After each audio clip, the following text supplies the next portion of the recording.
Hey trappers, Dale Billingsley here, Billingsley Brand Lures. So I've been asked several times, different occasions, what I do as far as modifications go to my number 11s to get ready to trap coons. So I we just picked up, me and my buddy, my trapping partner Mike Halk at Last Step Trap Supply and Hide Tanning. We just picked up 20 dozen brand new Bridger number 11s. So I thought today I would go through and show you what I do to get those things ready. So let's get the camera set up here and I'll get right at it.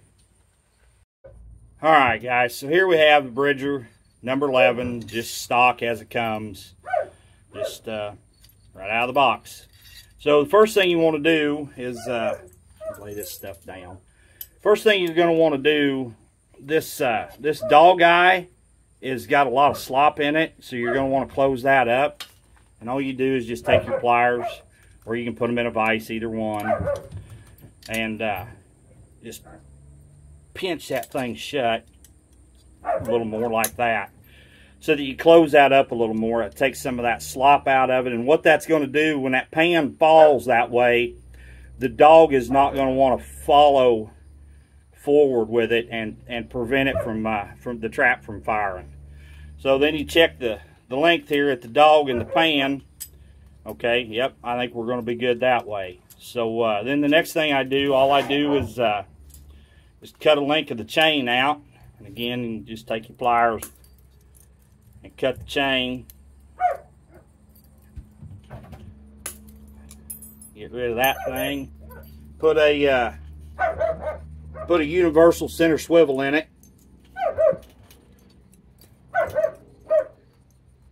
And we just run a J-hook through one end of it. Put our pliers up here a little. It's hot sunbuck out here. It's 98 degrees. The real feel is 114. It's pretty warm out here today, guys. Anyway, you just pinch that J-hook shut then. A good pair of J-hook pliers makes this a whole lot easier. Put J-hook through the other end of the swivel. Attach it to the other end of your chain. Pinch it shut.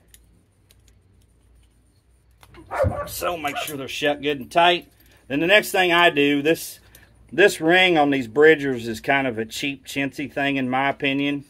So we're just going to take pliers and just cut that thing off and just get rid of it right now.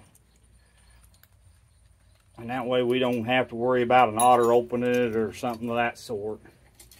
Then we're going to take our split ring, if I can find it again. There it is. Take our split ring.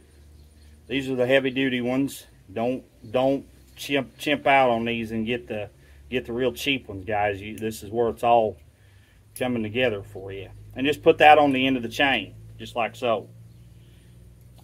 Then the next thing I do is go ahead and set the trap. I don't want any pan tension on these. I want them floppy, but I do want to make sure that that nut is on that bolt pretty good. And then a lot of times you can just ping the end of that with a ball peen hammer or a hammer or something, you know, to flatten it out. That way you don't worry about that bolt coming off. So go ahead and, well, they are a stout little thing. Go ahead and set it.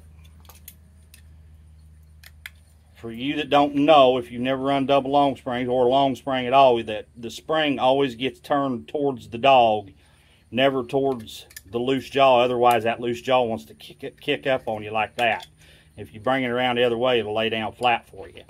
Okay, now that trap's setting pretty dang good right there. Pretty nice and level for the most part. There we go. So that's all I do to them, guys, and that's all that I will do to them. Now next year, I'm going to go ahead and leave the chain on them that's on them this year. But next year I will change out that chain and put a heavier duty chain. I'm afraid if I hook a coyote in this thing, he's going to destroy it. And hopefully an otter doesn't. But I guess when we get to Louisiana, we'll find out. Alright guys, that's all I do to my little number 11s. I don't do anything else to them other than these will get, once I get all the chains and everything fixed on them, I will hose these down good with a power washer and get the grease and oil off of them. And then what I'm going to do is go through, and I'll show all this once we get set up to do it.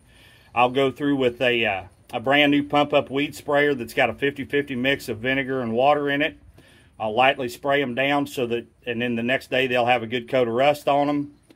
We'll go ahead and paint them and hang them, and they'll be ready to go once we get ready to head down south.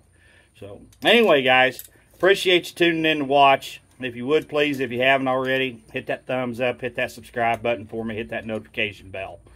Once again, this is Dale Billingsley with another one. Signing out.